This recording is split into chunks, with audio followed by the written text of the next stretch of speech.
It seems like those concerns about Wyatt Langford's defense might have just been a little bit overblown. You are Locked On Rangers, your daily Texas Rangers podcast. Part of the Locked On Podcast Network, your team every day.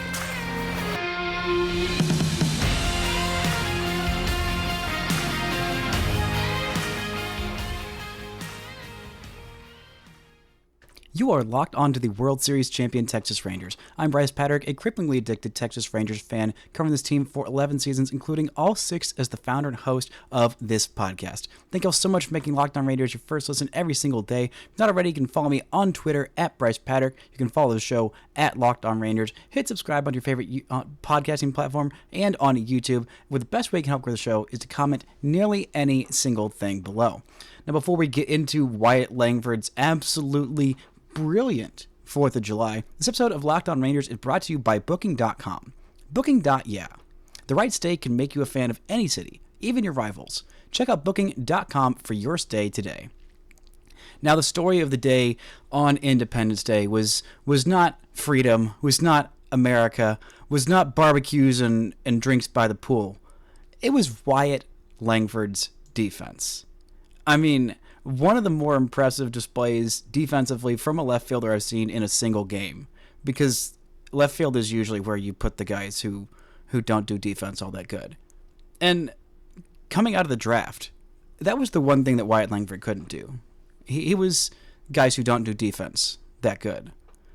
But the concerns about his defensive aptitude, the ability to eventually become at least a competent defender out there in left field, I feel like they were widely overblown.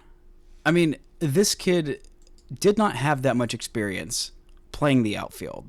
Just in general, coming into college, he was a catcher. And he was listed as a catcher / first baseman his freshman year when he didn't really play at all. Then in college, he played a little bit of center field, mostly left field, but still basically only 2 years of time in the outfield. I mean, to this point, according to Baseball Reference, he has played 194 games in left field. 194 games, that's it. It's crazy how little defense this guy had played in left field. But I always thought those concerns were incredibly overblown because the kid is not only so young, not only so experienced, but he is so incredibly athletic that even his speed alone, even if he made some bad jumps and some bad reads, his speed alone would give him that baseline of at least okay defensively in the outfield. I mean, maybe he wouldn't end up turning into a Gold Glover or, a 5-tool player or whatever. It's still plenty good enough to have a position, not just limiting him to DH. And the fact that Fangraphs gave him a 30 on a 20 to 80 scale for his defense, both present and future potential, saying, no, there's no way this incredibly athletic, incredibly talented kid with minimal experience in the outfield is going to get better if he plays there over time. There's no way that he's going to solve that, right? Wrong.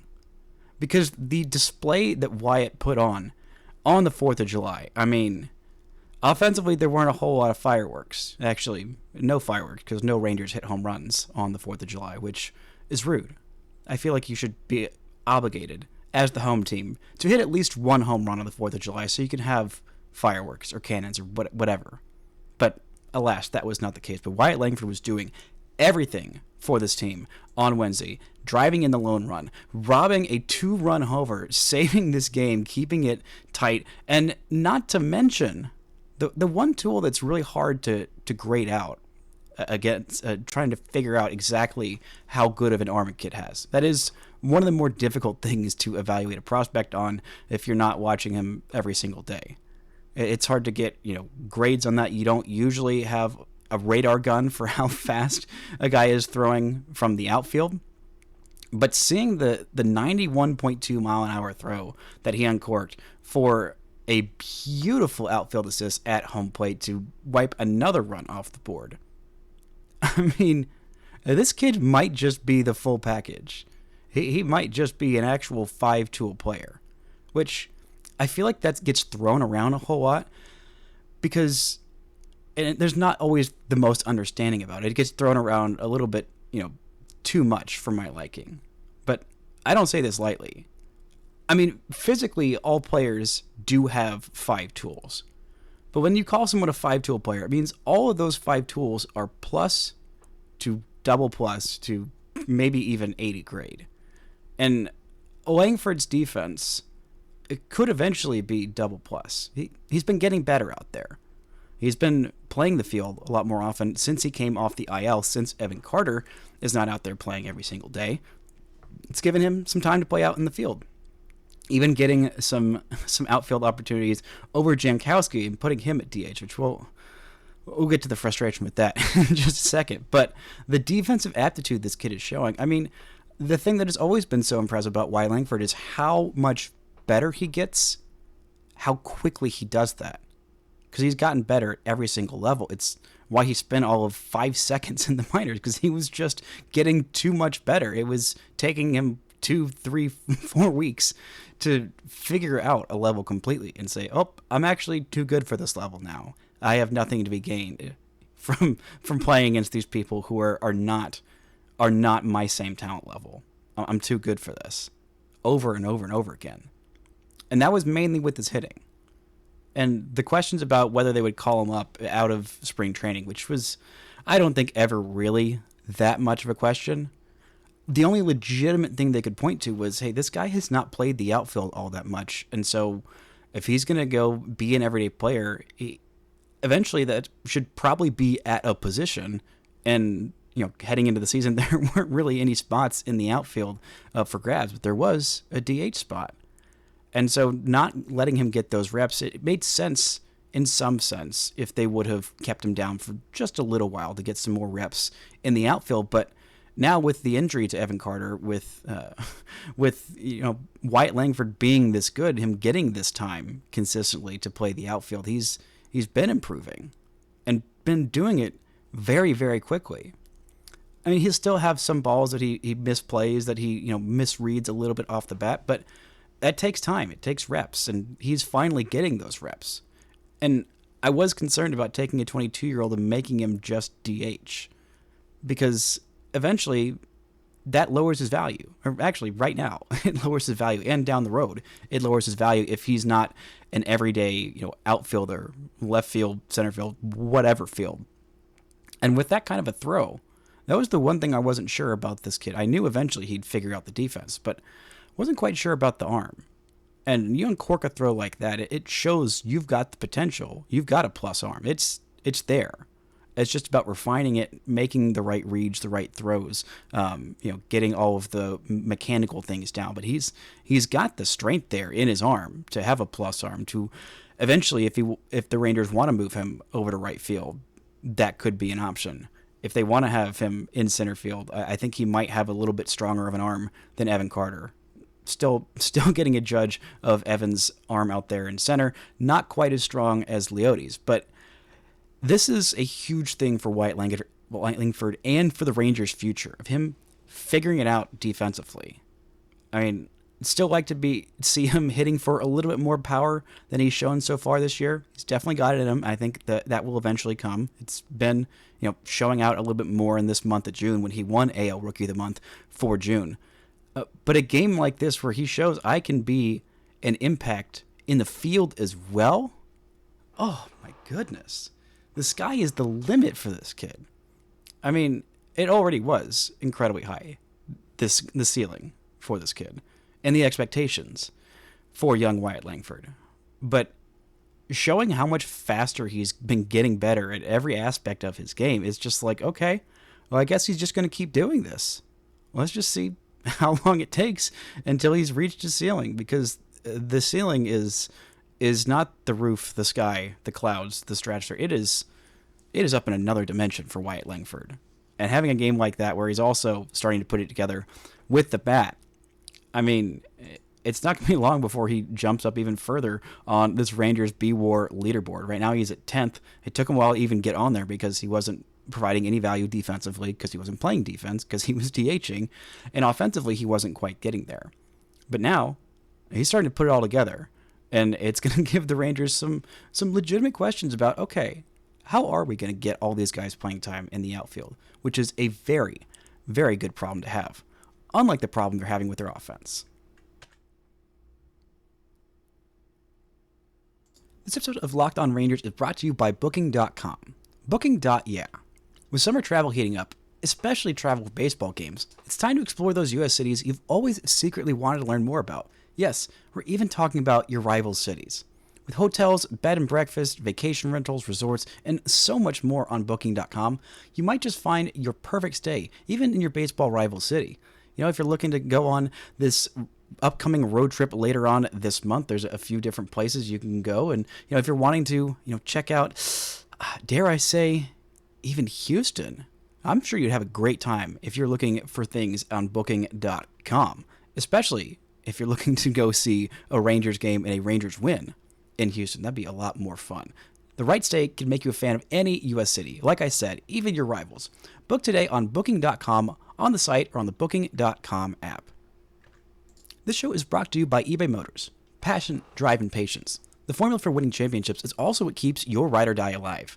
eBay Motors has everything you need to maintain your vehicle and level it up to peak performance. Superchargers, roof racks, exhaust kits, LED headlights, and more. Whether you're into speed, power, or style, eBay Motors has you covered. With over 122 million parts for your number one ride or die, you'll always find exactly what you're looking for. And with eBay Guaranteed Fit, your part is guaranteed to fit your ride every time or your money back. Because with eBay Motors, you're burning rubber, not cash. With all the parts you need and the prices you want, it's easy to make your car the MVP and bring home huge wins. Keep your ride or die alive at ebaymotors.com. Eligible items only, exclusions apply. eBay Guaranteed Fit only available to U.S. customers. Now, the problem with this Rangers offense is the problem it's been all season. It's not been nearly as deep as the Rangers have wanted it to be. With injuries and just regression and things like that, even with Nathaniel Lowe starting to heat up, with a little bit of Jonah Heim starting to heat up, as well as Leody Taveras, the bottom three in the order on Independence Day was just 3 automatic outs. And it's not just been that day. It's been consistent. I mean, Kisner has been an absolute black hole offensively. Travis Jankowski has absolutely nothing of what he had offensively last year. And Jonathan Ornelas, the bat's just not there. It's just not. And to have 3 automatic outs in your lineup, it's going to make it really hard to score on anybody, let alone Michael King, who was pitching very, very well in that game, to the point where it almost didn't matter what Max Scherzer was doing, which was doing pretty well. I mean, going 6 1/3 innings, getting back up to that 90 pitch count, saying after the game he felt physically very good. He felt back like Max Scherzer, which is a great thing. But it's getting more and more difficult to crawl out of this hole, and losing a game where your starting pitcher gets you into the 7th inning and, gives up only 3 runs, has a quality start, and your offense just can't do much of anything. Can't get on base, can't get into scoring position. I mean, can't get hits in scoring position. They did get a couple. One of them drove in a run. That was Wyatt Langford's offense.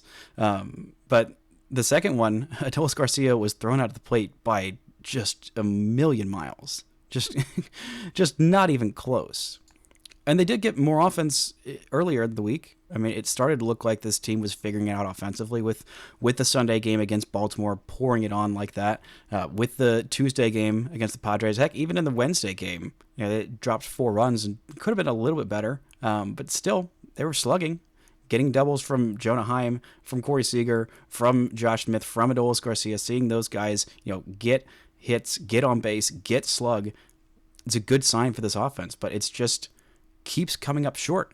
It keeps not being enough. And on Independence Day, they gave Marcus Semien a day off because he has just been in such a dreadful stretch right now. I mean, it felt kind of almost sad seeing all of these tweets from the Rangers promoting Marcus Semien. He's our guy. He's the guy in the final vote. He's going to be an all-star. Come on, you gotta vote for him. And then seeing what he's been doing at the plate lately, I really don't think he's right physically. I mean, that's the only explanation to me. He has been Mr. Ironman. He has been Mr. Play through the pain, play through whatever. But him and Adolis, since that collision, I don't think we realized it at the time how catastrophic it would end up being for both of them offensively, and how neither of them had really been quite right since then. It's been what, a month and a half now. It's been a while since that collision happened, and it has just left such a huge mark on two of the Rangers' best players, and they need them both desperately to be at least the middle of the road version of themselves, and for the last month and a half, they just haven't been. I mean, one moment can send you so sideways, and it's not just that one moment, but that one moment had such an impact on these guys, not being right at all.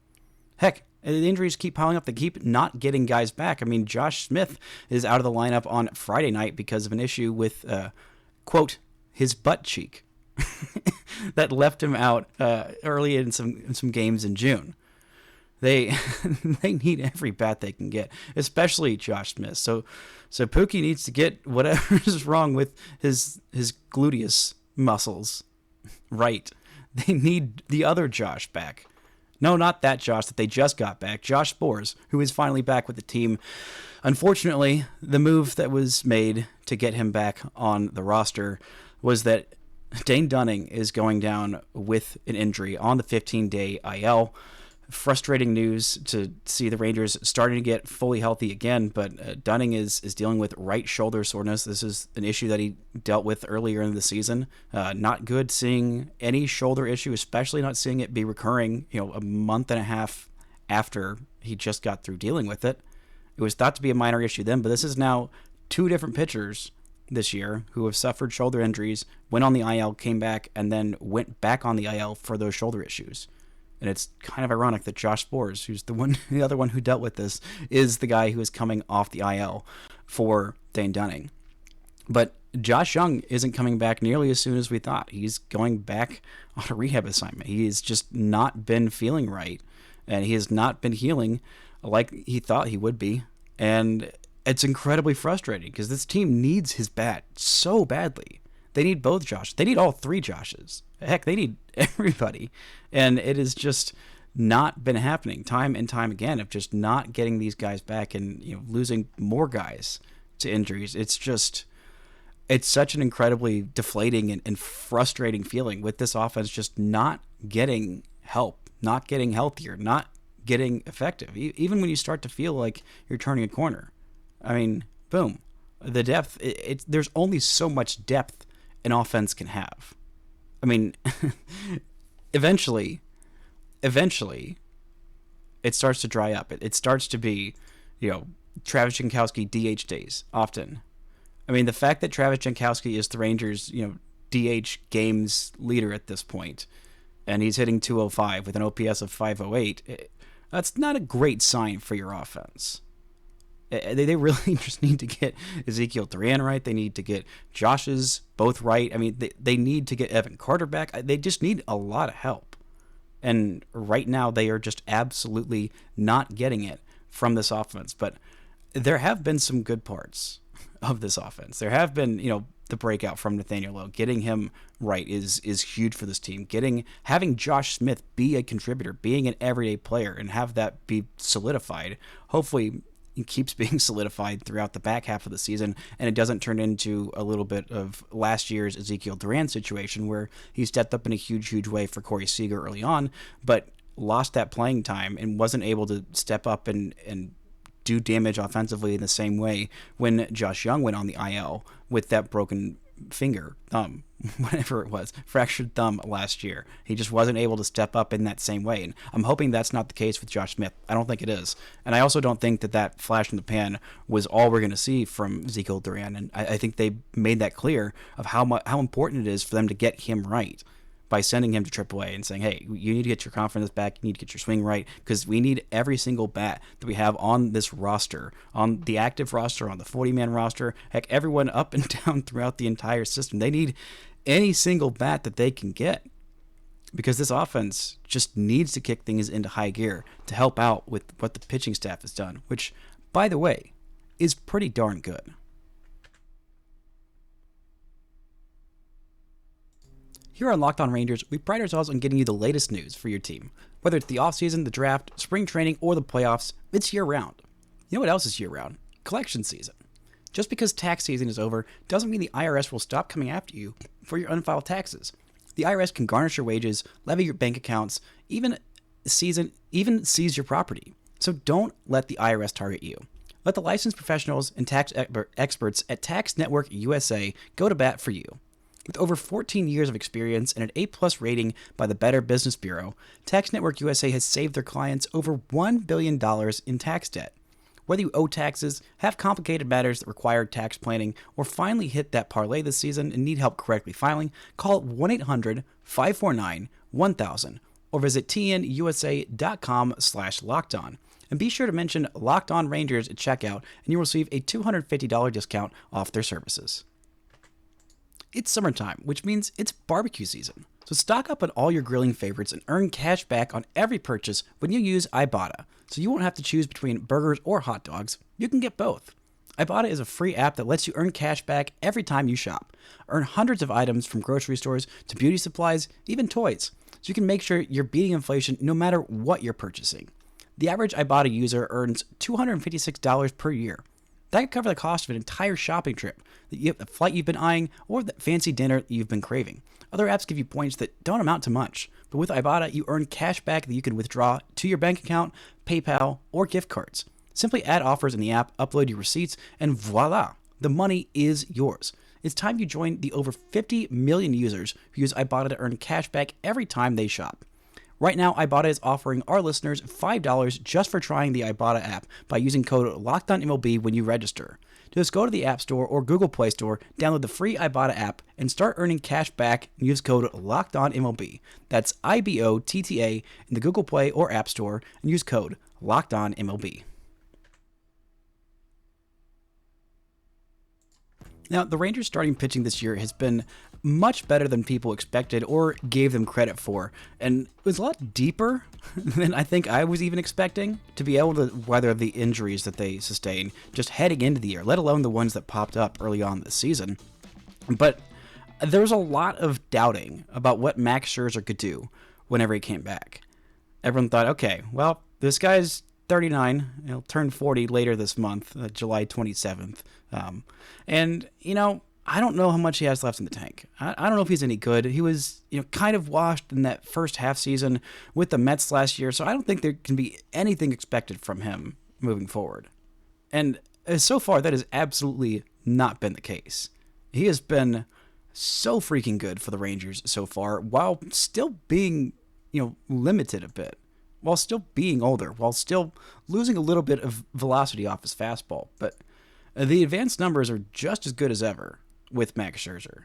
He's made 3 starts so far this season, 16 2/3 innings pitched, only 11 strikeouts, but the whip is at .84, the ERA is at 2.70, the expected ERA, expected batting average, walk rate, barrel rate, hard hit rate, all of those, if he was qualified to be among the league leaders, would be in the top 60, 70, 80%. I mean, he is not getting lucky. He's not missing bats as much as I'm sure he would like, but he has found a way to be effective, which I don't think anyone finds particularly shocking, or they shouldn't at least. This guy has been one of the best pitchers of his generation. He has been incredibly healthy, durable, and good since 2008 when he made his big league debut. 2008. This is year 17 in the big leagues for Max Scherzer, and he was fantastic for the Rangers down the stretch last year. Obviously wasn't at his best, wasn't completely healthy, wasn't even mostly healthy in the playoffs, but he still helped the Rangers win a World Series. They do not win a World Series without Max Scherzer. They do not get to the playoffs without those 8 starts from Max Scherzer in the regular season. They just don't. And the guy who has been the king of consistency, the king of domination for nearly 2 decades, coming back and being effective into his age 39 season, it's not unheard of, and it shouldn't even be surprising. I mean, Justin Verlander's doing it, and these guys are pretty darn comparable. If if Max Scherzer isn't the best pitcher of his generation, it's Justin Verlander. If it's not them, then it's Clayton Kershaw. It's got to be one of those three. And Verlander, won a Cy Young at what, age 38, 39, however old he was. Yeah, no, it was age 39. His age 39 season, which Max Scherzer is in the middle of right now.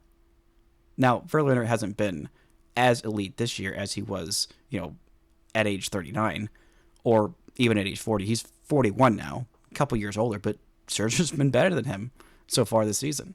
Not as healthy, not as many starts, but he has been integral to this team's success. And the fact the Rangers couldn't get him a win in that 4th of July game is incredibly frustrating, because you get an effort like that from Max Scherzer, you should be able to win. It was maybe the best starting pitching performance of the week. Maybe. I don't know. It was pretty darn good, though. A little bit better than what John Gray was doing. Only going 4 innings, giving up 3 runs against a guy who he should have outdueled. He absolutely should. He kind of did, but not enough. Against Missouri, who is coming into this game with an ERA in the 6s, I believe. Maybe he was in the 8s. But coming in and only going 4 innings, giving up those 3 runs, just walking guys, giving up home runs. A home run, not multiple. But it's just incredibly frustrating to see that from John Gray. It's been a pattern with him. 3 of his last 4 starts have just not gone well. I mean, 2 of those 3 that were bad were horrendous. This one, not horrendous, but not good enough, and not what he's expecting from himself. It's been a rough couple of weeks for John Gray, and it's getting to the point where maybe you have some concerns about, okay, is he going to stick in this rotation when Mahle comes back? Mahle is on rehab assignment. Cody Bradford is also starting a rehab assignment. I don't think he's going to enter the starting rotation at all. It's been talked about like he is just going to be there for back-end bullpen help, which is frustrating because of how great a season Bradford was having before he had that back issue that sidelined him for, a month and a half, 2 months now? It's been a long, long time since we've seen Cody Bradford, and they really could have used him in that stretch, and maybe he would have pitched his way into not being able to be moved out of the rotation. But that's not where the season went. That's not how things ended up, and it's frustrating to not be able to get that kind of great performance when your offense was doing enough, not much, but enough in that one. I mean, 4 runs isn't an awful offensive showing. It's not perfect, but it should be good enough to win most games. It would have been good enough to win on the 4th of July. But, I mean, every game at this point, every series, not just every game, not just every series, but every game feels like it's must win to claw yourself back into this race in the AL West and in the AL wildcard. I mean, right now, Seattle feels like they've been in a free fall for quite some time. And the Rangers just aren't taking advantage. They just aren't. Unfortunately, the Astros are, which is a huge bummer for everyone. At least everyone outside of the city of Houston. But still, this team needs to get things into gear. Every single series, starting tonight against the Rays, you got to win this series. You got to win the next one too. You got to win. You really have to win the one after that, because that's going to be against Houston. That is going to be a massive, massive series for this Rangers team to see if they're going to be even sellers at the deadline. I'm hoping they aren't. I'm hoping we can see, a miracle kind of run from this team, because they had that in them last year. I don't know if they have it in them this year. I think they're going to need to get some help. They're going to have some magic from Wyatt Langford, some magic from Max Scherzer, some magic from basically everybody on this roster. They need to get Marcus Semien right. And I think that is such a huge key to fixing this offense, because for the last few years, this offense has gone as Marcus Semien goes. When Marcus Semien is hot and he's getting on base and he's driving in runs and he's making things happen, the rest of this offense tends to follow suit. And so having Marcus Semien be in what's coming up on a 2-month-long slump, I mean, I think that is not to just blame Marcus for everything, but just saying that this team doesn't function nearly as well when he's not right. I think that might honestly be the most important thing for this Rangers offense figuring things out. Because if the guy who is leading off every single game, who is getting the most at-bats, the most plate appearances, he's having the most chances at the plate. And if he is not taking advantage of those and not doing damage, not, striking fear into the hearts of opposing pitchers, of starting off a game down 1-0 because they threw a bad pitch to Marcus Semien, if that's not there, it makes everything else so much less effective. I mean, Corey Seager gets fewer opportunities with runners in scoring position to drive Marcus in. Josh Smith gets fewer opportunities to, drive Marcus in, or for home runs by either of those guys to count for more than just one. When nobody's on base, home runs are nice, but they don't mean nearly as much. Or doubles in the gap. If you get a guy in, if there's somebody on, it scores somebody. It's just so important to get Marcus Semien right, to get him going, to get him out of the slump, get whatever is, if there is something physically wrong with him, to get that sorted out. I mean, I think it could unlock so much from this offense. And, getting a hot Nathaniel Lowe, getting Jonah Heim going, getting, Leote going. It can only go so far if the top of this order isn't healthy, isn't going right, isn't at 100%. But I don't know. There's been so many problems with this team, but seeing a game like that where you have a young kid like Wyatt Langford, put on a display like that, it kind of makes you forget a little bit. It makes the sting a little bit less painful of the loss, because he is so important to this Rangers future. And I know it was just one game, and it was just really two plays that I think are that are making the whole game about him. Well, really three if you want to include the RBI single. So 3 plays, but man, were they some electric plays. Man, were they so important. And man, if he can keep doing this, the ceiling will be so incredibly high of him, eventually becoming that 4, 5, 6 win player that we're hoping that he can be.